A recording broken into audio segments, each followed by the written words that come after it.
This is my sweet life style. இன்றைக்கி chicken 65 recipe தான் உங்களோட ஷேர் பண்ணலான்னு இருக்கேன். ஃபஸ்ட்டு சிக்கனை வந்து மஞ்சத்தூள் உப்பு போட்டு நல்லா கழுவி எடுத்துக்கோங்க. அதில் இஞ்சி பூண்டு பேஸ்ட்டு, உப்பு, 2 ஸ்பூன் கார்ன்ஃப்ளவர் மாவு, 1 ஸ்பூன் அரிசி மாவு, 2 ஸ்பூன் தனி மிளகாத்தூள் போட்டு கலர் பவுட்ரு கொஞ்சம் எடுத்துங்க. இது ஆப்ஷனல் தான், நீங்கள் வேணால் போட்டுக்கலாம்.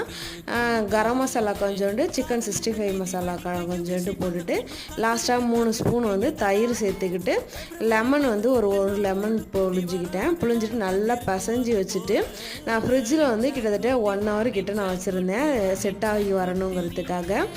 உங்களுக்கு தேவையான நீங்கள் கடல மாவு கூட சேர்த்துக்கலாம். நான் அன்றைக்கி வந்து கார்ன்ஃப்ளவர் மாவும் அரிசி மாவும் தான் சேர்த்துருக்கேன்.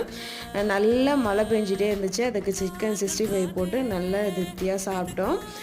டேஸ்ட் வந்து வேறு லெவலாக இருந்துச்சு. சூப்பராகவும் வந்துருந்துச்சு. சட்டியில் ஒட்டாமையே வந்துருந்துச்சு. வீட்டில் ட்ரை பண்ணி பாருங்கள். இந்த வீடியோ பிடிச்சா லைக் பண்ணுங்கள், ரொம்ப பிடிச்சா சப்ஸ்கிரைப் பண்ணிங்க. தேங்க்ஸ் ஃபார் வாட்சிங்.